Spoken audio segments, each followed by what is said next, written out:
Gracias, doctor Toro, y gracias por la invitación, por estar acá acompañándome el día de hoy, hablando de un tema que me gusta muchísimo, que es el ACV.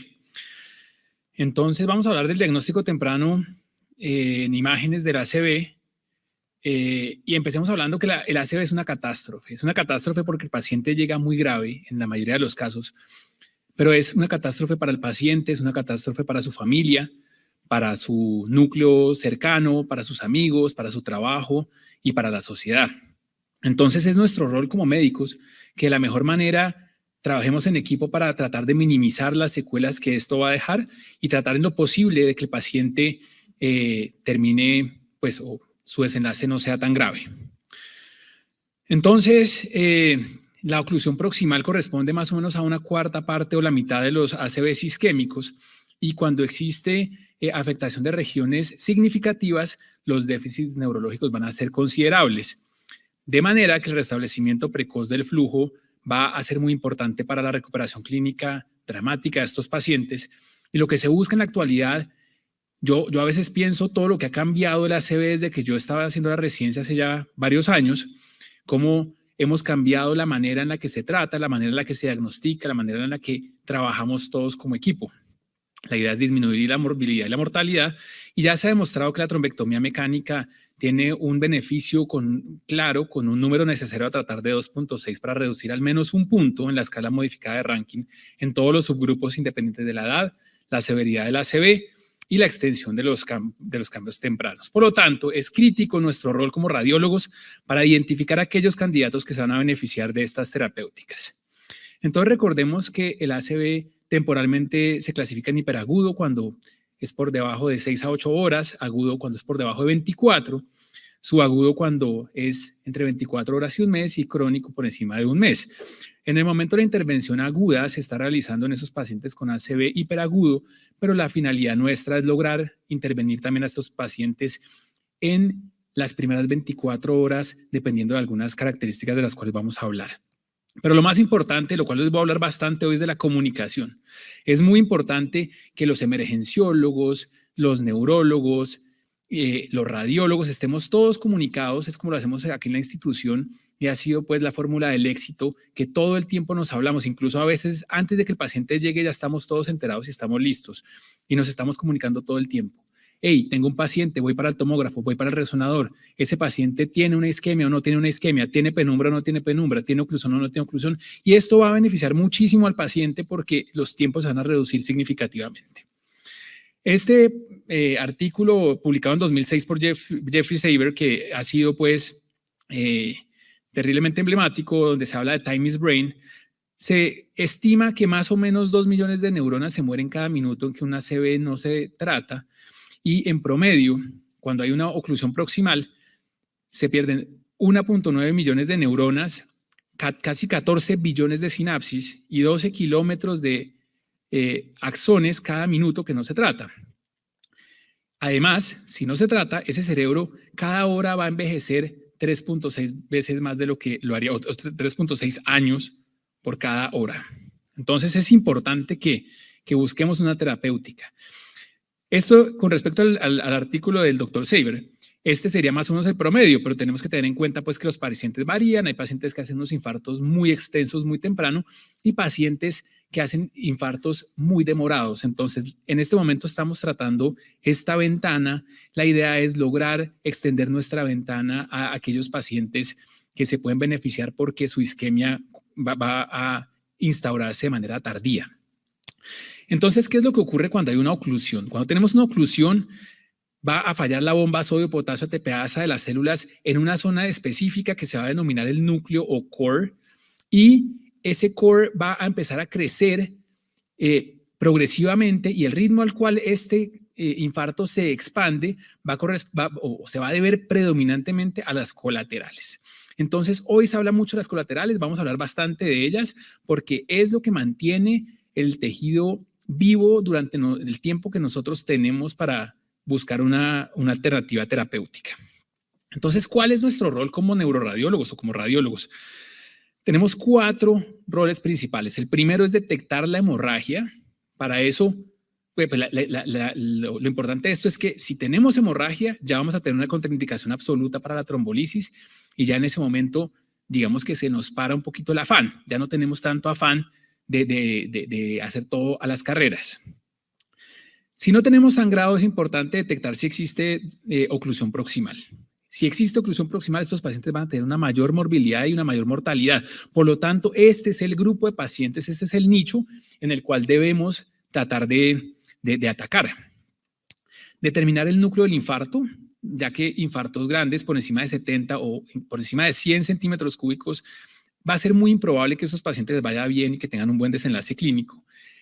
Por lo tanto, pues estos pacientes van a tener mayor riesgo de sangrado por reperfusión. Estos también serían de mucho cuidado para tratar y estimar el tejido potencialmente salvable, ya que si no existe una penumbra significativa, los riesgos de la terapia van a ser mayores que el beneficio que van a tener los pacientes con la reperfusión. De modo que tenemos que tratar de contestar estas preguntas. Para descartar hemorragia podemos usar TAC o resonancia magnética, teniendo en cuenta que el TAC es superior especialmente por lo rápido que es y lo fácil de interpretar. Estamos muy familiarizados con esta imagen. Para detectar la oclusión proximal, podemos usar angiotac o angioresonancia, también siendo superior el angiotac por ser menor tiempo. Determinar el núcleo del infarto por TAC se puede hacer especialmente con el uso de aspects, que vamos a hablar en un momento, pero la resonancia magnética es superior al poder detectar la zona de restricción de la difusión, que va a ser el edema citotóxico. Y para estimar el tejido potencialmente salvable, debemos usar perfusión, preferiblemente por TAC, en algunas instituciones por resonancia magnética, en nuestro caso por TAC. Entonces, ¿qué ocurre? Hay un infarto, ocurre un core que está aquí en el diagrama como azul y una zona de hipoperfusión que está señalada en amarillo. La discrepancia entre los dos o el mismatch entre los dos es lo que se va a considerar la penumbra, ¿sí? Esto no es tan fácil, realmente no todo lo que se ve como restricción de la difusión realmente es irreversible, no necesariamente todo, alguna parte puede revertir y no todo lo que potencialmente se va a infartar se va a salvar, eso se llama la oligodemia benigna, pero lamentablemente en este momento no tenemos herramientas para diferenciar esto puntualmente. Entonces, en términos generales, esta discrepancia quiere decir que es tejido potencialmente salvable.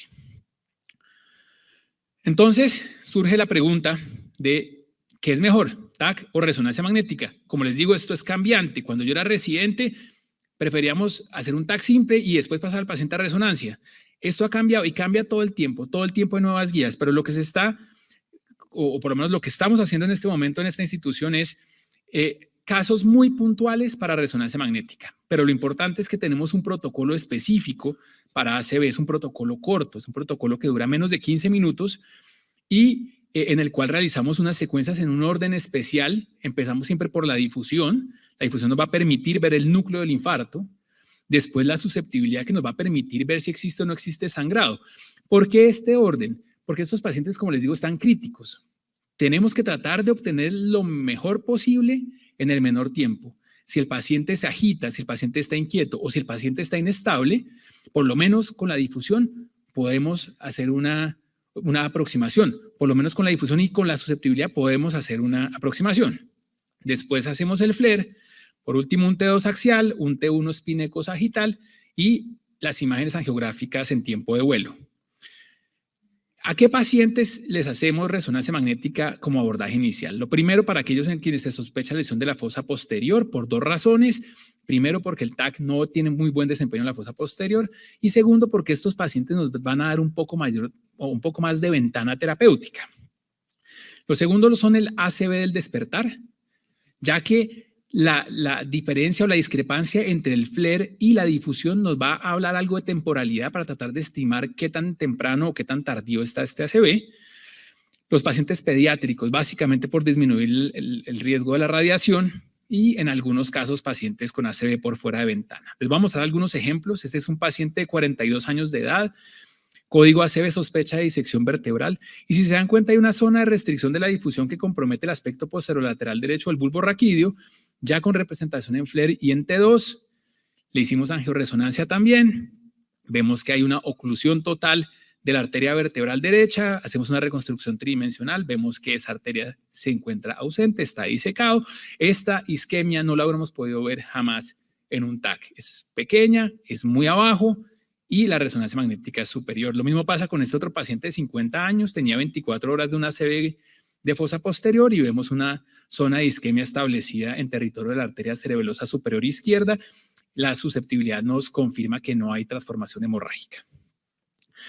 Miremos este otro caso. Este es un señor de 71 años, tabaquismo, diabetes mellitus, se acostó perfecto a las 10:30 de la noche, se despierta a las 6 de la mañana y la familia lo encuentra hemiparético izquierdo y con disartria, con un NIHSS de 4. Entonces aquí necesitamos tratar de aproximar la temporalidad de este ACV. Es decir, el señor se acostó, se infartó y se despertó 6 horas después, o se infartó unas horas antes de despertarse. Esto nos va a servir muchísimo para determinar esto. Si vemos la imagen de difusión, vemos que hay restricción comprometiendo el lóbulo, la sustancia blanca del lóbulo frontal, pero miren que aún no se ve en FLAIR. Esto nos dice que esta lesión probablemente tiene menos de 4.5 horas, por lo tanto, podría entrar en la ventana terapéutica. Si se alcanza a ver en T2, T2 aparece antes, no tiene transformación hemorrágica y confirmamos en las imágenes angiográficas que no hay oclusión proximal. Miren la utilidad de la resonancia en este caso. Este es otro caso parecido, 80 años, una ACV del despertar, el paciente tiene alteración visual desde que se levantó y si se dan cuenta tiene una zona de restricción de la difusión en el lóbulo parietal derecho. Y si miramos el FLAIR, vean que ya se veía hiperintensa esa corteza. Es decir, este probablemente tiene ya más de 6 horas. Se saldría de la ventana terapéutica a pesar de que no existe transformación hemorrágica. Pasemos a los pacientes pediátricos. Este es un caso muy desafortunado de una niña de 16 meses con sospecha de ACV, donde observamos una extensa zona de restricción de la difusión que compromete una parte significativa del hemisferio cerebral derecho en territorio de la arteria cerebral media. Vemos que ya tiene representación en FLAIR y es muy interesante ver que aunque no tiene transformación hemorrágica, sí tiene bastantes vasos colaterales que se ven asimétricamente en la susceptibilidad comprometiendo ese hemisferio cerebral. Son colaterales leptomeningias. Al hacer el tiempo de vuelo confirmamos que hay por lo menos una estenosis severa de la cerebral media derecha, había también compromiso de la cerebral anterior del otro lado y correspondía a una paciente con vasculitis por COVID. Lo interesante de este caso es que es un caso muy reciente, este caso tiene tal vez un par de semanas nomás, o sea que el COVID todavía sigue causando algo de estragos. Otro caso de un paciente pediátrico, 4 años, sospecha de ACV y en este caso encontramos una lesión hemorrágica gangliobasal con drenaje al sistema ventricular. Entonces, fíjense que en este caso también es útil, nos ahorramos la radiación, le hacemos un angio tiempo de vuelo, no necesita gadolinio y miren ustedes que hay un nido de una malformación vascular, una malformación arteriovenosa que se rompió y la causa de este sangrado. Este es otro paciente de 13 años y este es un caso muy interesante, también tenía sospecha de ACV, una hemiplegia derecha, pero fíjense que no hay nada en la difusión, se ve bastante bien, el FLAIR también se ve perfecto, pero en las imágenes de susceptibilidad, miren que hay un aumento significativo en los vasos venosos de todo ese hemisferio cerebral y no hay nada de oclusión proximal en el tiempo de vuelo. Este es un mímic de una ACV y esto es muy frecuente, o no frecuente, pero lo vemos de vez en cuando en niños que son las migrañas hemiplégicas. Entonces es un diferencial bien interesante en el cual la resonancia magnética nos da el diagnóstico.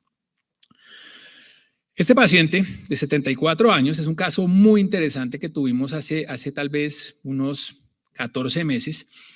Es un paciente que hace una ACV, lo llevan al hospital de un municipio cercano aquí a Cali, pero con el traslado la cosa terminó llegando con 8 horas más o menos de su cuadro. Lo pasamos a resonancia magnética y la difusión perfecta. De hecho, tenía un cerebro en muy buen estado esta señora. Nada en el FLAIR tampoco, nada en la susceptibilidad, parece una resonancia normal. Hacemos el angio y wow, ¿qué pasó acá? Está amputada la cerebral media izquierda desde M1. ¿Será que eso es real? ¿Será que es algún artefacto? Porque es decir, no tiene nada, no se infartó nada. Entonces miramos las imágenes crudas, hacemos proyecciones de máxima intensidad y no, efectivamente, no solo está amputada M1, sino fíjense cómo las ramas distales de la cerebral media también están ausentes. Entonces, bueno, ¿qué estará pasando acá? Volvamos y miremos un poquito el FLAIR y miren que hay un hallazgo muy interesante pero muy sutil y es que hay algunos vasos leptomeningios prominentes en este lado, si se dan cuenta acá, por acá en el Valle de Silvio vemos que efectivamente se ha perdido el vacío de señal de la cerebral media en el Valle de Silvio. Casi se ve como vemos el signo de la hiedra por las colaterales leptomeningias en los pacientes con moyamoya. Así que decimos hacerle una perfusión por resonancia magnética y en la perfusión, wow, es real. Hay un gran defecto de la perfusión en todo el territorio de la cerebral media, aunque no se ha infartado, el flujo está disminuido, pero miren que está el volumen sanguíneo cerebral intacto por las colaterales. Este paciente fue llevado a trombectomía mecánica, fue exitosa y la paciente quedó sin ninguna secuela y con un TAC completamente normal a las 48 horas. Este es el caso ideal de la ACV. Ojalá todos llegaran así. Bueno, lastimosamente no es el caso. Pero ya saltando la resonancia magnética a TAC y angioTAC, este estudio es ideal porque tiene menor tiempo y mayor disponibilidad que la resonancia magnética. Además, la gente está mucho más familiarizada con esta imagen que con la resonancia. En estos pacientes con ACV debemos poner en la balanza qué tiempo nos estamos gastando en imágenes, en interpretación de las imágenes, en postproceso de las imágenes versus el beneficio y la información que realmente les estamos aportando. Y hay algunos retos. Lo primero, que el estudio sea de calidad óptima. Lo segundo, que la interpretación de los hallazgos sea precisa. Y lo tercero, que se detecte la detección de la oclusión por personal no experto. Idealmente, un neuroradiólogo debería interpretar estas imágenes. Son difíciles, especialmente aquellas obstrucciones que son distales a M1, son un poco más retadoras. Entonces, si hacemos solo TAC simple, como ventaja, pues es un estudio rápido. Podemos saber si hay sangre o no hay sangre, pero realmente tiene una muy pobre detección de oclusión proximal. El signo de la arteria cerebral media hiperdensa no es tan confiable porque la ateromatosis puede confundirnos. Y es frecuente, hay una variabilidad en la interpretación de las aspects. Si a eso le agregamos un angioTAC de cabeza y cuello, vamos a poder ver perfectamente el sitio de la oclusión, eso es una ventaja, podemos ver más o menos las colaterales y podemos hacerle un mapa al intervencionista en caso de que quiera hacer un abordaje endovascular. Como desventaja, podemos subestimar las colaterales y sobreestimar la severidad del cuadro. Y la oclusión distal puede ser difícil. Si a esto le agregamos el TAC multifase, vamos a evaluar de manera óptima ahora sí las colaterales. No vamos a tener que poner más medio de contraste, eso es una ventaja, y vamos a tener una mayor posibilidad de ver la detección de la oclusión proximal o distal. Sin embargo, pues como desventaja hay que entrenar el ojo y hay que entrenarse en esto. Si a esto además le agregamos perfusión, entonces esto va a ser un estudio óptimo para identificar los pacientes candidatos a la terapia endovascular, va a ser muy bueno para identificar mimics y tiene como desventaja que hay que poner más medio de contraste, hay que irradiar un poco más al paciente, el paciente tiene que colaborar y el postproceso se demora un poco más. Sin embargo, mayor medio de contraste y mayor radiación es lo que yo digo, hey, este paciente ya está enfermo, tenemos que arrancar a partir de ahí, es un paciente que está enfermo y estamos tratando de encontrar las mejores herramientas para tomar una decisión muy seria. Entonces, realmente no me importa mucho si el paciente se va a irradiar un poco más. Entonces, este es nuestro protocolo institucional acá. A los pacientes con código ACV, en la inmensa mayoría de los casos, le hacemos un TAC cerebral simple, un angioTAC de cabeza y cuello y una perfusión por TAC. Como les digo, siempre nos comunicamos, nos avisamos, va un paciente, tiene este NIHS, tiene este déficit, le estoy sospechando cerebral media derecha, le estoy sospechando cerebral posterior, lo que sea. Todo esto va a ser muy importante para nosotros tratar de tener una mayor sensibilidad y especificidad al momento de nuestro diagnóstico. Les voy a mostrar algunas utilidades del TAC simple, 4 casos muy interesantes. Hombre de 46 años con disartria y hemiparesia derecha. Nos encontramos un sangrado talámico que parece hipertensivo con drenaje al sistema ventricular. Listo, paramos. Nos sirvió solo el TAC simple. Paciente de 80 años, afasia no fluida, antecedente de angiopatía amiloide cerebral. Vemos un hematoma lobar, perfecto, no es una lesión isquémica. Ya, se para el afán. Paciente de 66 años de edad con movimientos de miembros inferiores y antecedente de ACV previo. Y vemos que hay una extensa hemorragia subaracnoidea cisternal, la cual se confirmó su etiología aneurismática y el TAC simple fue muy útil para esto. O esta paciente de 89 años sin respuesta a los estímulos, con diabetes tipo 2 y en quien encontramos un hematoma subdural crónico con signos de resangrado que está causando algo de herniación subfalcina. Entonces miren la utilidad de lo primero. ¿Hay o no hay sangre? Es lo primero que tenemos que determinar. Una vez descartamos sangre, entonces vamos a ¿hay o no hay isquemia? ¿Sí? Hay unos signos que, bueno, mucha gente los conoce, se los vuelvo a recordar aquí. Arteria cerebral media hiperdensa, básicamente es encontrar el trombo dentro del vaso. Obviamente puede ocurrir también en la arteria basilar, puede ocurrir en la cerebral posterior, lo que sea. Lo que pasa es que la inmensa mayoría son de la cerebral media. Y aquí siempre hago la cuña, esto no se llama signo de la cuerda, el signo de la cuerda es un signo de trombosis venosa. Esto se llama el signo de la arteria cerebral media hiperdensa. Y lo podemos ver en coronal también. Miren aquí la arteria en el Valle de Silvio. El signo de la cinta insular es el borramiento de la corteza insular de un lado. Miren la diferencia de la ínsula izquierda, donde vemos muy bien la corteza, mientras que vemos una hipodensia con borramiento de esa cinta insular en el lado derecho. Los núcleos de la base evanescentes. Los núcleos de la base son ligeramente hiperdensos, como se ven en el lado derecho de este paciente. Bueno, tenía por ahí un par de infartos lacunares, pero miren cómo se ha borrado en el lado izquierdo por compromiso de las arterias lenticuloestriadas. Esto lo podemos ver también en el plano coronal y nos puede ser muy útil. Y aquí siempre les recomiendo que ventaneen un poco las imágenes para aumentar el contraste entre sustancia blanca y sustancia gris y de esa manera poder identificar mejor estas hipodensidades que pueden ser muy sutiles. Y bueno, la pobre diferenciación de sustancia blanca y gris en cualquier otro lado, como en este caso, donde vemos gran parte del territorio de la arteria cerebral media comprometido. Entonces, cuando hablamos de TAC simple y ya hemos visto que existe una isquemia, entonces debemos tratar de cuantificarla y aquí entra el ASPECT, que es una escala para ACV simple, donde de manera muy simplista se miran dos cortes, uno a la altura de la región gangliobasal y uno a la altura de la corona radiada, y se identifican 10 puntos los cuales debemos evaluar. Son estos puntos que están en distintos colores. En la superficie existen del 1 al 6, ¿sí? Después existen otros 4, por ahí hay una mnemotecnia que me gustó, de pronto la pueden usar, que es CLIC, que es cabeza del caudado, cápsula interna, lenticular e ínsula, ¿vale? Esos son 4 profundos, 6 superficiales. Este dibujo se lo recomiendo que lo tengan a la mano siempre. Miren, por ejemplo, este paciente.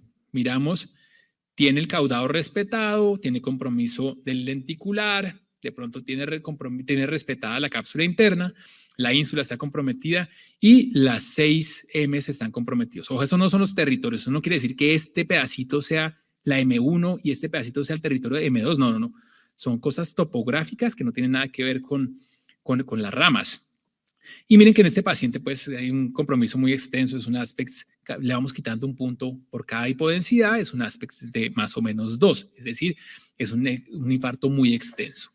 El aspecto es importante porque el clínico va a tomar decisiones con esto. Después sigue el angiotac. El angiotac va a ser muy útil. Primero, para ver la oclusión, como en este caso. Segundo, me encanta siempre buscar las ramas distales. Vamos a verlas con mucha frecuencia disminuidas en casos como este, donde hemos amputado M1 del lado izquierdo. Pero también nos sirven para evaluar las colaterales. Y esto es súper importante. Eso es algo, digamos, relativamente novedoso, de lo cual se lleva hablando tal vez solamente alrededor de una década. Porque todo el mundo como que conoce las colaterales del polígono cerebral, pero como que todo el mundo minimiza las colaterales leptomeningias, que son las que están esquematizadas en este dibujo de Journal of Stroke. Lo importante es que aquellos pacientes que tienen las colaterales leptomeningias prominentes, que pueden de manera retrógrada suplir la circulación distal al trombo, les va a ir mejor. Lo que pasa es que las colaterales se saturan, o sea, van a aguantarse un ratico, pero si uno no destapa el trombo, nada que hacer, ese cerebro probablemente se va a terminar infartando. MITEF hizo una clasificación, si son buenas, moderadas o pobres. Buenas si uno ve que justo distal a la oclusión hay reperfusión, moderadas si solamente se ven algunas ramas en la cisura de Silvio, o pobres cuando solamente se ven algunas ramas superficiales, y realmente hay muchísimas factores para que se desarrollen o no se desarrollen estas colaterales. Muchas de ellas tienen que ver incluso con suerte, pues con la genética del paciente, con la raza del paciente. Los fumadores tienen menores colaterales. Entonces, después de esto hacemos la perfusión. Voy a hablar muy cortico de esto. Cuando nosotros ponemos el medio de contraste, aumentan las unidades Hounsfield y después disminuyen a medida que pasa el medio de contraste por la circulación. Y vamos a estimar el volumen sanguíneo cerebral, que básicamente es el volumen total que circula en un volumen de cerebro. El flujo, que es el volumen que circula en el cerebro por unidad de tiempo, que se va a estimar con el volumen sanguíneo cerebral y el tiempo de tránsito medio. El tiempo a pico, que es el tiempo que dura el medio de contraste desde que comienza la inyección hasta el pico de concentración, y el tiempo de tránsito medio, que es el tiempo promedio que tarda el medio de contraste fluyendo por el cerebro, y vamos a sacar mapas de esos 4 que se van a ver como estos que les muestro acá. Pero básicamente, a medida que empieza el infarto, el tiempo de tránsito medio y el tiempo a pico se van a prolongar.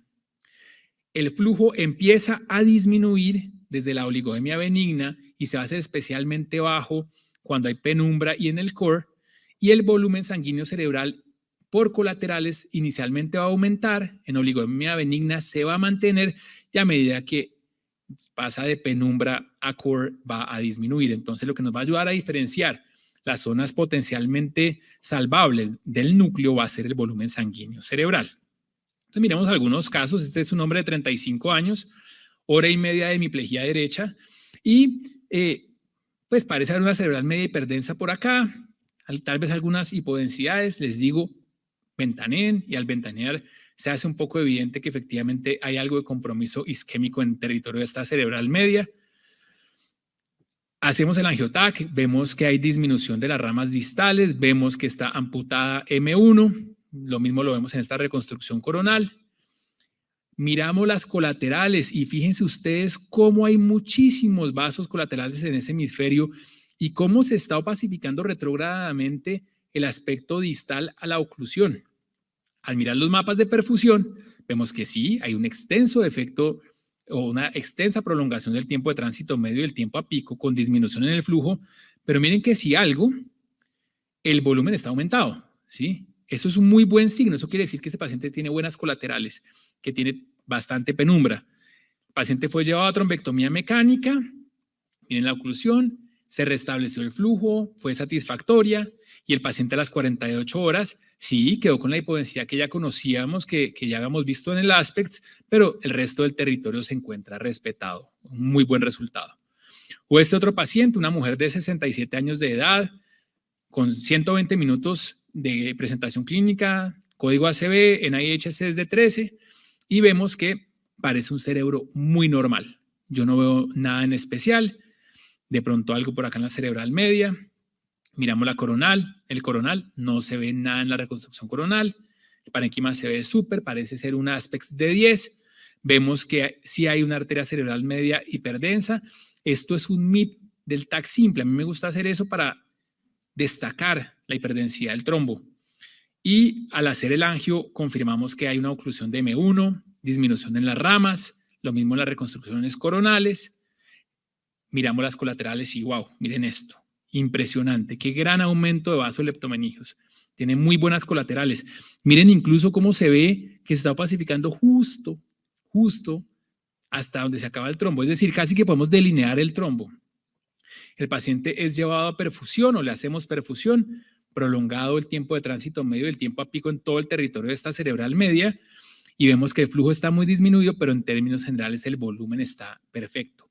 Si acaso hay un poquito de disminución del volumen en la cápsula externa izquierda, ¿se dan cuenta la diferencia entre esta y esta? El paciente es llevado a trombectomía mecánica, es exitosa, restablecemos el flujo y el seguimiento a las 48 horas, efectivamente miren que solo quedó una pequeña hipodensidad que especialmente comprometía ese territorio que ya se veía con un volumen sanguíneo cerebral disminuido. Un gran resultado también. Esa es una paciente de 70 años, hemiparesia izquierda, disartria, NIHC es de 14 y vemos que tiene una gran zona de hipodensidad comprometiendo gran parte del territorio de la arteria cerebral media del lado derecho.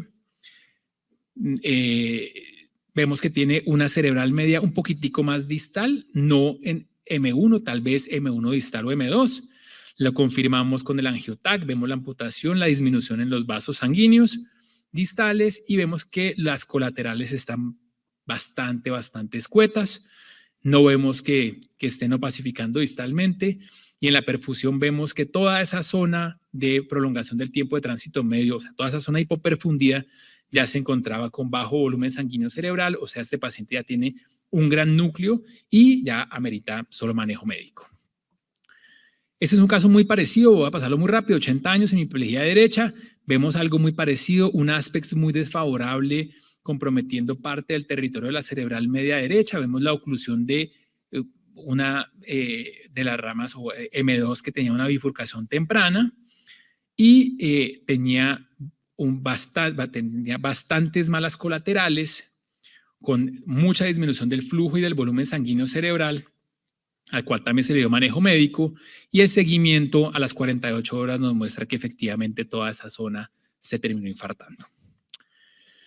Y ese es el último caso que les voy a mostrar, muy interesante, mujer de 74 años, focalización neurológica aguda, descartar ACV, y vemos que tiene una hipodensidad parietal, temporal, insular, raro ese compromiso temporal, como que no nos cuadra muchísimo el territorio.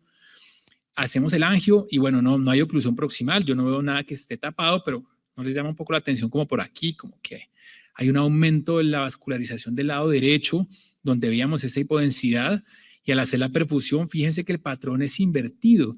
No está prolongado el tiempo de tránsito medio del tiempo a pico, sino que están muy cortos, está muy rápido, y el volumen y el flujo, en vez de estar disminuidos, están aumentados. Es decir, aquí hay una hiperperfusión, no una hipoperfusión, y este paciente tiene un MIMIC que vemos con relativa frecuencia y es estatus epiléptico. Entonces, para concluir, para llevar a casa, el tiempo es cerebro y el paciente requiere atención inmediata. Por favor, comuniquémonos. La comunicación entre los equipos es crítica para determinar el estudio de elección y las conductas que van a seguir.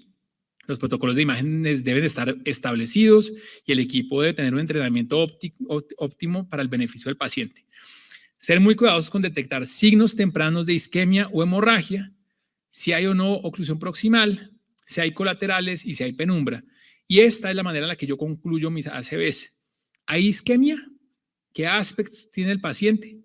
¿Hay transformación hemorrágica de esa isquemia? ¿Vemos o no vemos oclusión proximal?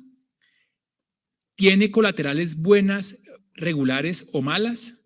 ¿Y tiene o no tiene penumbra significativa? Y nuevamente, si encontramos un ACV, por favor comuniquémoslo, porque el paciente se va a beneficiar muchísimo de que nosotros hablemos y de que todo se haga muchísimo más rápido. Muchísimas gracias a todos por su atención y aquí está mi información.